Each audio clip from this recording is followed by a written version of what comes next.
வாட்ஸ்அப்பில் உங்களோட ஃபோட்டோவை பேக்ரவுண்டை ரிமூவ் பண்ணி எப்படி ஸ்டிக்கராக அனுப்பணும் அப்படின்றத நான் இந்த வீடியோவில் வந்து உங்களுக்கு சொல்கிறேன். ஜஸ்ட் இது மெயினாக ஒரே ஒரு கிளிக்லேயே பண்ணிடலாம். எந்த வித ஆப்பு எதுவுமே மெயினாக தேவை கிடையாது. ஜஸ்ட் ஒரே ஒரு கிளிக்கில் உங்களோட ஃபோட்டோவை ஈஸியாக ஸ்டிக்கராக வந்து வாட்ஸ்அப்பில் அனுப்பிக்கலாம்.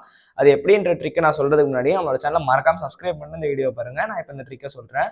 ஜஸ்ட் வந்து நீங்கள் எந்த ஃபோட்டோவை பேக்ரவுண்ட் ரிமூவ் பண்ணி ஸ்டிக்கராக அனுப்பணுமோ அந்த ஃபோட்டோ வந்து பார்த்தீங்கன்னா உங்களோட ஃபோட்டோஸ் ஆப்பில் ஓப்பன் பண்ணிக்கோங்க.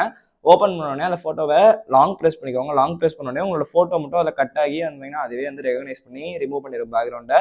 அப்படியே வந்தீங்கன்னா அந்த ஃபோட்டோவை ட்ராக் பண்ணிக்கிட்டே நீங்கள் வந்து ஹோம் ஸ்க்ரீனுக்கு வந்து வாட்ஸ்அப்பில் போங்க. வாட்ஸ்அப்பில் போனோடனே அந்த சாட்டில் வந்து ஜஸ்ட் அந்த ட்ராக் பண்ணது அப்படியே இருக்குவாங்க.